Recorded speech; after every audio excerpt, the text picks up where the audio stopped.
శివదుర్గ జ్యోతిష్యాలయం ఆర్థిక ఉద్యోగ కుటుంబ మరే ఇతర సమస్యలకైనా పరిష్కారం చూపబడును. పరిష్కారం కోసం ఈ నంబర్ని సంప్రదించండి.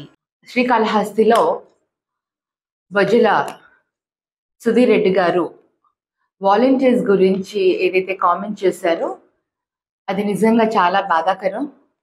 వాలంటీర్స్ చేసే సర్వీస్ని అప్రిషియేట్ చేయాల్సింది పోయి వాళ్ళు ఇవాళ వాలంటీర్స్ అందరినీ కూడా టెర్రరిస్టులతోటి, స్లీపర్ సెల్స్ తోటి వీళ్ళతోటి పోల్చడం నిజంగా చాలా బాధాకరం. చెప్పాలంటే ఈ వ్యవస్థ మనం ఏదైతే జగనన్న తీసుకొచ్చిన సచివాలయాలు కానివ్వండి, వాలంటరీ వ్యవస్థ కానివ్వండి, ఆయన ముందే చెప్పారు జగనన్న, ప్రతి గడపకి నేను నా ప్రభుత్వాన్ని అందిస్తాను అని. ఆ పాలనకు రూపమే వాలంటీర్స్ వ్యవస్థ.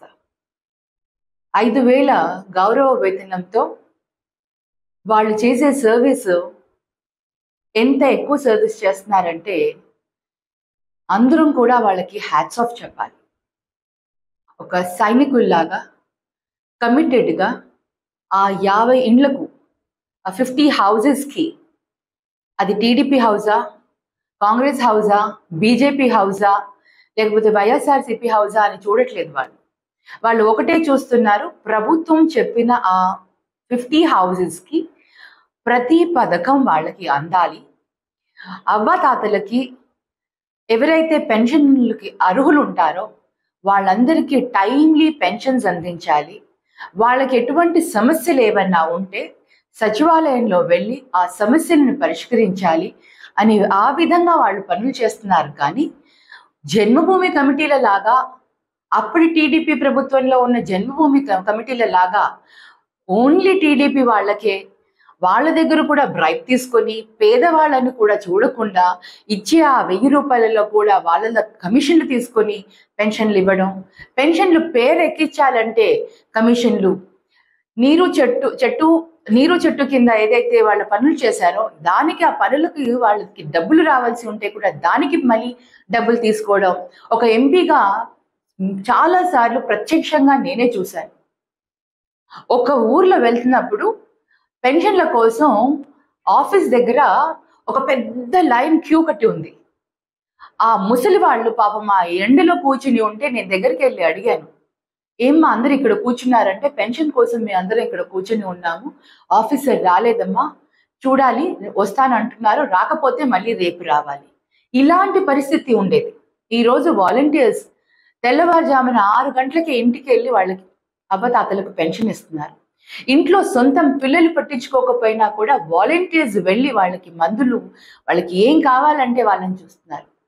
ఈరోజు మీరు వెళ్ళి గడప గడపకి వెళ్ళి ముసలి అవ్వ తాతని అడిగితే ఫస్ట్ వాళ్ళు వాలంటీర్ ఎవరైతే ఉంటారో ఆ బిడ్డని నా బిడ్డగా అని వాళ్ళ బిడ్డలుగా ప్రేమిస్తున్నారు. ఇటువంటి వ్యవస్థని ఎట్లా పోల్చగలుగుతారో నాకు అర్థం కాలేదు.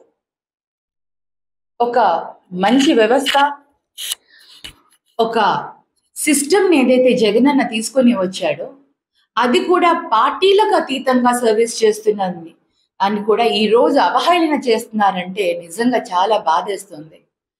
వాళ్ళు ఒకసారి గుర్తుపెట్టుకోవాలి, వాళ్ళ ప్రభుత్వంలో జన్మభూమి కమిటీలో వాళ్ళు ఎలా ప్రవర్తించారు. మొట్టమొదటి 5 సంవత్సరాలు వాళ్ళకే కదా అవకాశం ఇచ్చింది ప్రజలు. అప్పుడు ఎందుకు చేయలేకపోయారు? అప్పుడు ప్రజలకి సర్వీస్ ఎందుకు చేయలేకపోయారు అనేది వాళ్ళని వాళ్ళు ప్రశ్నించుకుంటే వాళ్ళకి సమాధానాలు దొరుకుతాయి. ఈ రోజు మా ప్రభుత్వం చేసే ప్రతి మంచి పనిని కూడా దానిలో ఏదో తప్పుని పాయింట్అవుట్ చెయ్యాలి, ఓన్లీ ఎలక్షన్స్ కోసమే మనం ఏదో ఒకటి మాట్లాడాలి అన్నట్టు మటుకు చాలా తప్పు. ఈరోజు వాళ్ళందరూ కూడా వాలంటీర్స్ అందరినీ కూడా అప్రిషియేట్ చేయాల్సింది పోయి అవమానించడం అనేది నిజంగా మేము అందరం కూడా ఖండిస్తున్నాం. వాళ్ళందరూ కూడా వాలంటీర్స్కి, ఎందుకంటే ఇవాళ మేము వాళ్ళని క్షమాపణ చెప్పాలి వాళ్ళకి, వాలంటీర్స్కి అని ఎందుకు అడుగుతున్నామంటే మరీ టెర్రరిస్టులతో కంపేర్ చేశారు. వాళ్ళకి కావాలంటే ఏదో ఒకటి వాళ్ళు ఏదో ఒకటి మాట్లాడచ్చు, కానీ ఇలా కంపారిజన్ అనేది చాలా తప్పు. వాళ్ళ సేవని అభినందించండి, వాళ్ళ సేవని అప్రిషియేట్ చేయండి. వాళ్ళు పార్టీలకు అతీతంగా చేస్తున్నది అనేది మటుకు గుర్తు పెట్టుకోండి అని మటుకు నేను తెలియజేసుకుంటున్నాను. సో మీ ద్వారా ప్రతి అందరికీ కూడా నేను తెలియజేయాలని ఈరోజు ఈ సమావేశం ఏర్పాటు చేయడం జరిగింది. మరిన్ని వీడియోస్ కోసం ఛానల్ ని సబ్స్క్రైబ్ చేయండి, లేటెస్ట్ అప్డేట్స్ కోసం వాట్సాప్ ఛానల్ ని ఫాలో చేయండి అండ్ లింక్ డిస్క్రిప్షన్ లో ఉంది.